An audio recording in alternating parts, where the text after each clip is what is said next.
ఆషాఢ పౌర్ణమి సందర్భంగా శ్రీశైలం శ్రీ బ్రహ్మరాంబికాదేవి ఆలయంలో భక్తి శ్రద్ధల మధ్య అత్యంత వైభవంగా శాకంబారి ఉత్సవం నిర్వహించారు. అధిష్టానం శక్తిపీఠాల్లో ఒకటైన శ్రీశైలం బ్రహ్మరాంబికాదేవి అమ్మవారికి ఆషాఢ పౌర్ణమి సందర్భంగా శాకంబారి ఉత్సవాన్ని ఆలయ అధికారులు అత్యంత ఘనంగా నిర్వహించారు. ఆలయంలో ఈవో శ్రీనివాసరావు, దేవస్థానం చైర్మన్, పాలక మండలి సభ్యులు, అర్చకులు, వేద పండితులు ప్రత్యేక పూజలో పాల్గొని అమ్మవారికి వైదిక విధానంలో మహోత్సవాన్ని నిర్వహించారు.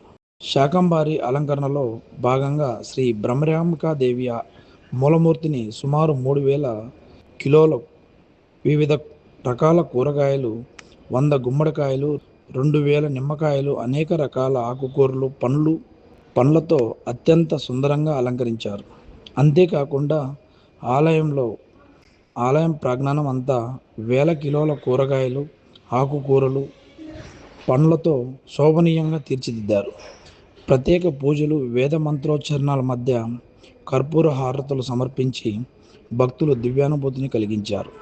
ఆలయంలో శ్రీ రాజేశ్వరి దేవికి ఆలయానికి ఎదురుగా ఉన్న గ్రామదేవత అంకాలమ్మ కూడా ప్రత్యేక శాకాలంకరణ చేసి విశేష పూజలు నిర్వహించారు.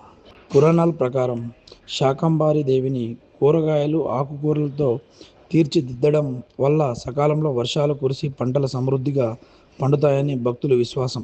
లోకక్షేమం కోసం, సకల వర్షాలు సుభిక్ష కోసం ప్రతి ఆషాఢ పౌర్ణమి రోజున ఈ శాకంబారి ఉత్సవాలు నిర్వహించినట్లు ఆలయ అధికారులు తెలిపారు. శాకంబారి ఆలయంలో వెలసిన శ్రీ బ్రహ్మరాంబికా దేవిని దర్శించుకోవడానికి భక్తులు పెద్ద ఎత్తున తరలివచ్చారు. అమ్మవారి ఆశీర్వచనాలు పొందుతున్నారు.